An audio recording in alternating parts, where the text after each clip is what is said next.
किसान भाइयों नमस्कार। मैं कृषि विशेषज्ञ दुर्गा प्रसाद केवटे स्वागत करता हूँ आज के वीडियो में। अगर आपकी फसलें वायरस के कारण खराब हो रही है या फिर आप फसलों में उत्पादन से होने वाले नुकसान से ज़्यादा परेशान हो, अगर आप फसलों में वायरस के प्रभाव से चिंतित है तो अब चिंता छोड़ दीजिए। अब फसलों को वायरस से बचाने के लिए, वायरस के संपूर्ण समाधान के लिए जियोलाइफ कंपनी लेकर आया खास आपके लिए वायरस का संपूर्ण समाधान नो वायरस।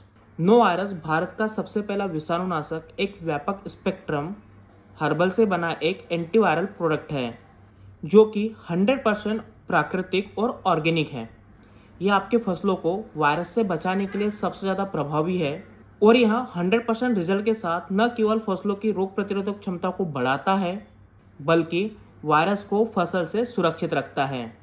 अगर आप सब्जी वर्गीय और फल वर्गीय फसलों की खेती करें और आपकी फसल को प्रभावित करने वाले वायरस जैसे leaf curl virus, mosaic virus, ring spot virus, इसी के साथ bunchy top virus, rice tungro virus और बर्ड नेग्रोसिस वायरस, तो अब समय आ गया है कि आप अपनी फसलों को वायरस से बचाएं और अपनी मेहनत का फसलों से सही उत्पादन और फल पाएं। दोस्तों, वायरस के नियंत्रण के लिए आपको उपयोग करना पड़ेगा जियोलाइफ कंपनी के नो वायरस का। नो वायरस का फसलों में उपयोग और छिड़काव करने के बाद यह वायरस के बाहरी प्रोटीन कैप्सूल के ऊपर काम करता है और वायरस की जो कोशिका संरचना होती है उसको ये निष्क्रिय करता है। साथ ही यह वायरस के संक्रमण और गतिविधि को नियंत्रित करके फसलों को संपूर्ण सुरक्षा प्रदान करता है। दोस्तों, इसके उपयोग करने से पौधों की जो नई शाखाएं होती है, नई जो कलियां निकलती है, वो स्वस्थ और वायरस से मुक्त होती है। इसी के साथ फसलों का वृद्धि विकास बढ़वार अच्छा होता है और जिससे आपको फसल का उत्पादन ज़्यादा मिलता है। दोस्तों, अगर मैं वायरस की उपयोग मात्रा की बात करूँ तो आप इसको दो प्रकार की विधियों से उसका उपयोग कर सकते हो। पहला प्रिवेंटिव, दूसरा क्यूरेटिव। दोस्तों, फसलों को वायरस से सुरक्षित रखने के लिए फसलों पर प्रिवेंटिव छिड़काव करना बहुत ही ज़्यादा जरूरी होता है। प्रिवेंटिव छिड़काव यानी फसल में वायरस की समस्या आने के पहले। इसके लिए आपको क्या करना है, नो वायरस 3 मिली प्रति लीटर पानी में ले लेना है, विगर 1 ग्राम प्रति लीटर पानी अनुसार और इसी के साथ आपको टेपसील 1 ग्राम प्रति लीटर पानी के अनुसार आपको उपयोग करना है।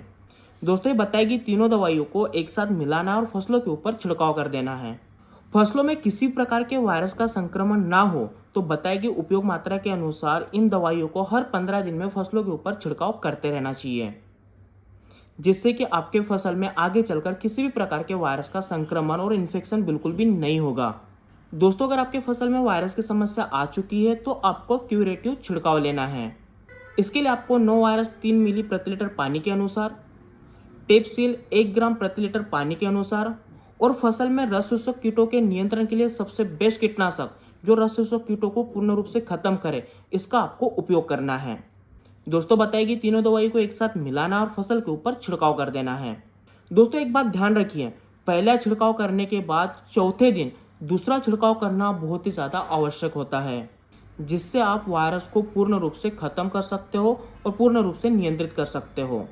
इसके लिए आपको क्या करना है, नो वायरस 3 मिली प्रति लीटर पानी के अनुसार, जियोलाइफ कंपनी का विगर 1 ग्राम प्रति लीटर पानी के अनुसार और जियोलाइफ कंपनी का टेपसील 1 ग्राम प्रति लीटर पानी के अनुसार तीनों दवाइयों को एक साथ मिलाना है और फसल के ऊपर छिड़काव कर देना है। दोस्तों, बताएगी दवाइयों का उपयोग करने से आपके फसल में वायरस की समस्या तो खत्म हो जाएगी, लेकिन आगे चल के आपके फसल में किसी प्रकार के वायरस का संक्रमण ना हो, वायरस का इन्फेक्शन ना हो, वायरस की समस्या बिल्कुल भी ना आए, तो आपको हर 15 दिन के अंतराल में बताई गई दवाइयों को जैसे नो वायरस, टेपसील और विगर, इन तीनों को एक साथ मिलाकर छिड़काव करते रहना बहुत ही ज़्यादा जरूरी होता है। दोस्तों, बताएगी दवाइयों के शेड्यूल अनुसार अगर आपने फसलों के ऊपर इन दवाइयों का छिड़काव कर दिया तो मैं गारंटी देता हूँ आपकी फसल वायरस से पूर्ण रूप से मुक्त रहेगी और आगे चल के आपके फसल में किसी प्रकार के वायरस का इन्फेक्शन बिल्कुल भी नहीं आएगा। बस आपको ध्यान रखना है कि सही समय अनुसार, सही मात्रा अनुसार और दवाइयों का उपयोग करते रहना है। फसलों को रखना है वायरस से दूर, तो आज ही उपयोग करें जियोलाइफ कंपनी के नो वायरस को जरूर।